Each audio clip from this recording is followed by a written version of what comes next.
Përshëndetje të nderuar miq, përshëndetje të dashur ndjekës, ja ku po takohemi sonte sërish së bashku në kanalin ton për të ndarë me ju historinë e radhës. Historia që do prek sonte është historia e një vajze e cila ka dashur që të ndanë një rrëfim të jetës së saj.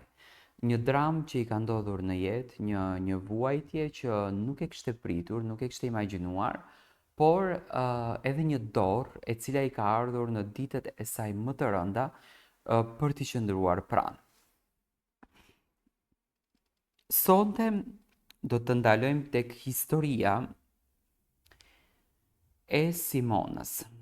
Simona është një vajzë nga Shqipëria, tashmë jeton në Greqi dhe ka vendosur që të ndajë historinë e saj, një histori, më besoni, është shumë e prekshme.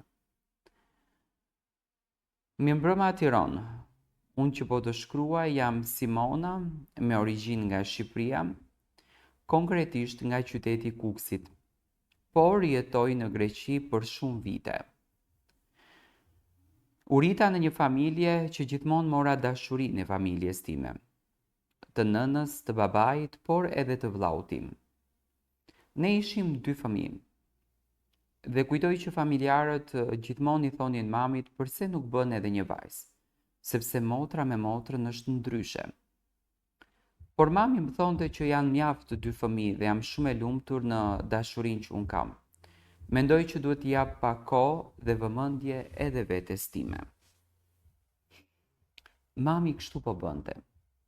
Po punonte së bashku me babin si të gjithë gurbeqarët, dhe po mundoheshte që të siguron një jetë më të mirë për mua dhe për vllaun, që të paktën ne të na jepte shkollën, sepse prindërit tanë kishin ikur për migracion, që të sigurojnë një jetë më të mirë për ne, pasi që në Shqipëri nuk kishin mundur dot të gjenin veten e tyre.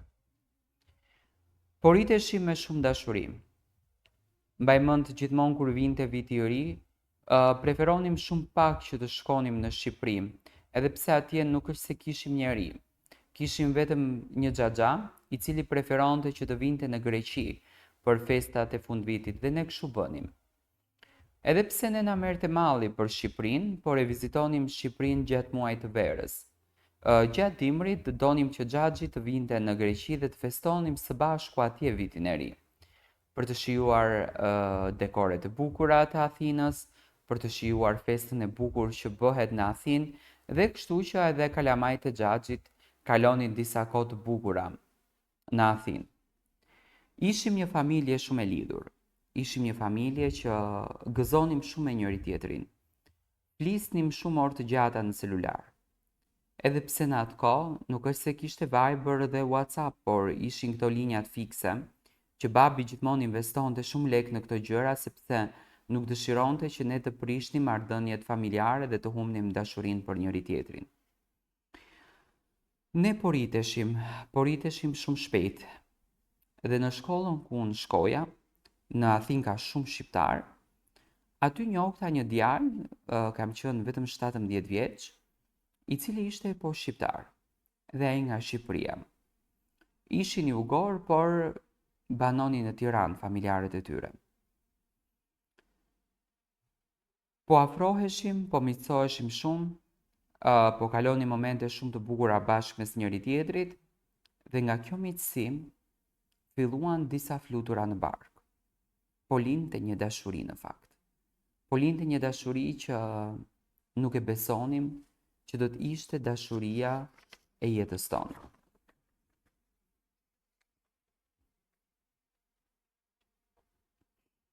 Bota ime u mbyll vetëm tek ai djalë. Shkoja në shtëpi, preferoja të ri orë të vona natën, sepse mendoja për të. Në ditarin tim shkruaja për të, thurja poezi për të, thurja vargje, dhe mendoja që në botë nuk ka gjë më të bukur se sa dashuria që unë kisha me të. Por në realitet, po ndodhte e kundërta. Mezi prisja që të fejohem. Thoja o Zot, kur ta bën këtë ofertën për fejes edhe martes, se mezi pres ta kaloj këtë ditë. Ajo gjë ndodhi. Ne të dy së bashku vendosëm që të flasim me familjarët edhe të fejohemi. I pa ta thënë vllau tim, dhe si një vlla për motër që është, nuk ishte dakord si fillim, nga që unë isha shumë e re dhe babi, mami edhe vllau donin që unë gjithmonë parim të parë të kisha shkollën, më pas ato gjëra, se mami më thonte do të vija ajo ditë edhe nuk është se do mbetesh pa martu. Por dashuria të verbonte. Edhe arritëm që të gjejmë një rrugë të përbashkët që unë një herë të mbaroj shkollën dhe më pas të mendojmë për gjërat e tjera. Një herë të kemi në fokus shkollën, si unë edhe ai. Ishim shumë të lumtur. Ditët po kalonin me shumë dashuri, por tek ai fillova që të shoh shumë xhelozi. Ishte xhelos për veshjen time, ishte xhelos për dukjen time, nuk dëshironte që ne të dalim natën, nuk dëshironte që ne të dalim të bëjmë ecje, nuk dëshironte që ne të ikim në ndonjë party, në ndonjë restorant, të argëtohemi të dy së bashku. Ai preferonte që vetëm kot të kalonte ditën me shoqërinë e tij dhe mua mos më jepte fare vëmendje. Nuk flisja me njeri, nuk flisja me askënd. Gjatë studimeve ne duheshte të ikim për në një shëtitje dhe për të ndjekur seminare studimore. Kur ika unë atje, që bështe fjalë për në Vjenë, do me thënë Austri, në një prej momenteve unë nuk pata karikim në celular dhe ai bëri dramën më të madhe. Kur unë nuk ktheva në Greqi, ai atë natë që më priti tek autobusi me të cilin nuk kisha udhëtuar, tek stacioni autobuseve, më çovi tek banesa e tij dhe ka përdorur shumë dhunë në mua. Me pretekstin që unë e kisha tradhtuar, sepse nuk e kisha hapur celularin. Po iki në shtëpi e traumatizuar, nga ajo që unë kisha vullosur më në mendjen time dhe nga ajo që po ndodhte. Do me thënë një realitet që nuk kisha menduar kur se do ta shihja me sytë e mi. Vllau im sa po ishte fejuar dhe për 3 muaj nusja mbeti shtatzën dhe ne duheshte të bëjmë një dasëm me një herë që nusen ta marrim. Marrëdhënia me këtë ishte marrëdhënie shumë e vështirë dhe unë nuk po e tregoja me njëri. Po vija nga shkolla, po mbyllesha në dhomë, preferoja vetëm të flej dhe nuk dëshiroja të flas me njëri. Do të them që u fundosa në një depresion. Ai çdo ditë më shumë po silleshte shumë keq. Tepër shumë keq. Kisha frikë se po të flisja me vllaun tim do të më thonte që ishte përzgjedhja jote. Ti vete përzgjodhe atë njeri. Po të flisja me nënën time do më thonte pse e bëre këtë gjën. Po të flisja me motrën do më akuzonte. Nuk e di, isha në siklet të madh. Kështu që ditët po kalonin dhe unë i bëra me atë 7 vite fejes. Një ditë prej ditësh unë e zbardha këtë të vërtetën. Vendosa më bëra zemrën ngurë sepse nuk mundesha të duroj dot dhunën që ai më bënte. Kur ja thash babait tim, ti mati si qira tavanin mbi kokë. Nuk mundem, tha, do ta besoj unë që i me bi ka kaluar ngjarje të tilla në jetë. Ndërsa kur ja thash nënës time, nëna ime kërkoi që më një herë të bisedon me ish bashkëshortin tim tashmë.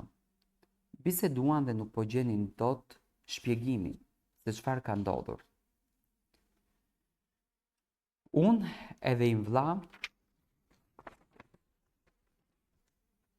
mundoheshim që të shpërblejmë njëri tjetrin me dashuri, por vllau im e kuptoi situatën dhe më afroi shumë.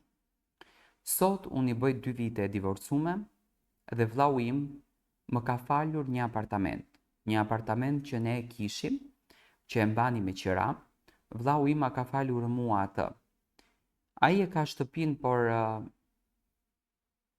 babai nuk do të jeton me të gjithë ne dhe nëna dhe vllau më tha sido që të vijë jeta jote, çdo mashkull nuk e ka respektin tim siç e kam unë ndaj gruas time dhe dua të bëj dhuratën këtë banesën që sido që të jetë jeta, të mos mbetesh asnjëherë në rrugë. Dhe sot unë jetoj e vetme në apartamentin tim, jam e lumtur, e gëzuar, shumë e frymëzuar sepse ne jemi shumë të lumtur. Mami shpeshherë vjen flen tek unë, kalojmë shumë momente të bukura bashkë dhe dua të falenderoj vllaun tim, i cili vuri dorën tek unë dhe kur nuk më hodhi në rrugë.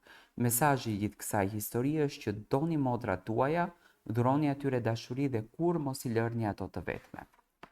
Kjo është historia e cila unë e ndava që në fakt tregon dashurinë dhe respektin familjar. Çfarëdo gjë që të ndodhë në jetë, dashuroni njerëzit e familjes tuaj.